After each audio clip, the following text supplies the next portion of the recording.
Apollo 13 जब मौत के दरवाजे से लौटी जिंदगी। साल था 1970। अमेरिका का सपना था इंसान को बार बार चांद पर भेजना। अपोलो 11 ने पहले ही इतिहास रच दिया था जब नील आर्मस्ट्रांग ने चांद पर पहला कदम रखा। अब बारी थी अपोलो 13 की। यह मिशन भी बहुत शांतिपूर्वक शुरू हुआ। 11 अप्रैल 1970 को 3 अंतरिक्ष यात्री जिम लोवेल, जैक स्विगर्ट और फ्रेड हाइट्स पृथ्वी से निकले। उनका लक्ष्य था चांद के एफ्रा माउरो इलाके में उतरना। रॉकेट सैटर्न वी की गड़गड़ाहट से पूरा आकाश हिल गया और कुछ ही मिनटों में वे धरती की कक्षा से निकलकर अंतरिक्ष में पहुंच गए। सब कुछ बिल्कुल प्लान के मुताबिक चल रहा था। ग्राउंड कंट्रोल ह्यूस्टन से संपर्क भी सही था। टीम मजाक कर रही थी, हंस रही थी और चांद की यात्रा पर निकल पड़ी थी। पर किसी ने नहीं सोचा था कि कुछ घंटे बाद यह यात्रा मौत और जीवन की लड़ाई बन जाएगी। Houston, we had a problem. 13 अप्रैल 1970 की रात थी। जैक स्विगर्ट को ह्यूस्टन से एक छोटा सा आदेश मिला। ऑक्सीजन टैंक नंबर 2 की हिलने वाली वाल्व को चालू करो। बस एक बटन दबाया गया और अचानक तेज धमाका हुआ। पूरे यान में झटका लगा। सायरन बजने लगे, लाइटें टिमटिमाने लगीं, लॉग स्क्रीन पर अजीब रीडिंग्स आने लगीं। जिम लोवेल ने तुरंत कहा, Houston, we had a problem here. Houston, हमें यहां एक बड़ी दिक्कत हुई है। ऑक्सीजन टैंक फट चुका था।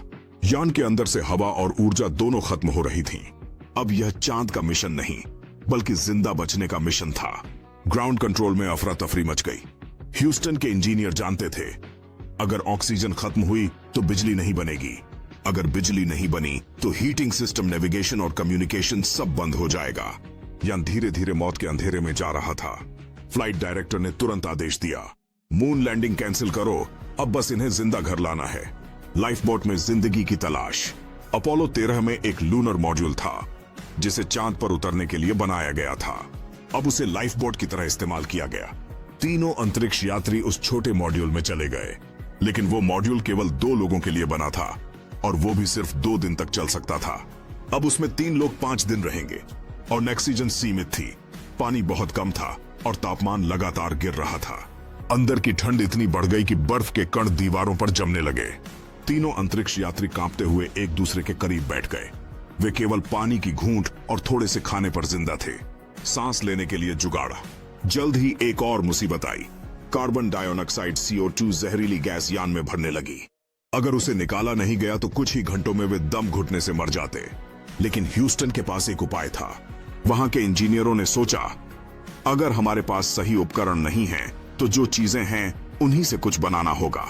टेबल पर उन्होंने ठीक वही सामान रखा जो अंतरिक्ष यान में था, प्लास्टिक बैग, टेप और एक पुराना मोजा। उन्होंने उसी से एक CO2 फिल्टर बनाया, एक असली जुगाड़। ह्यूस्टन ने उसकी डिजाइन रेडियो से अंतरिक्ष में भेजी। तीनों यात्रियों ने वैसा ही फिल्टर बनाया और कुछ ही मिनटों में हवा फिर से साफ हो गई। वो पल नासा के इतिहास में सबसे क्रिएटिव रेस्क्यू के रूप में याद किया गया। चांद को पार कर धरती की ओर वापसी। अब वे चांद से सिर्फ 80,000 किलोमीटर दूर थे, इतने पास कि उसकी सतह साफ दिखाई दे रही थी। पर अब उन्हें उतरना नहीं था, बस यू टर्न लेकर घर लौटना था। अपोलो 13 ने चांद का चक्कर लगाया और ग्रेविटी असिस्ट से धरती की ओर लौटने लगा। यान धीरे धीरे धरती के गुरुत्वाकर्षण में आने लगा। लेकिन अब एक और चुनौती थी, सही दिशा और गति से एंट्री करना। अगर थोड़ी भी गलती होती, यान या तो जल जाता या हमेशा के लिए अंतरिक्ष में भटक जाता। री एंट्री का डर।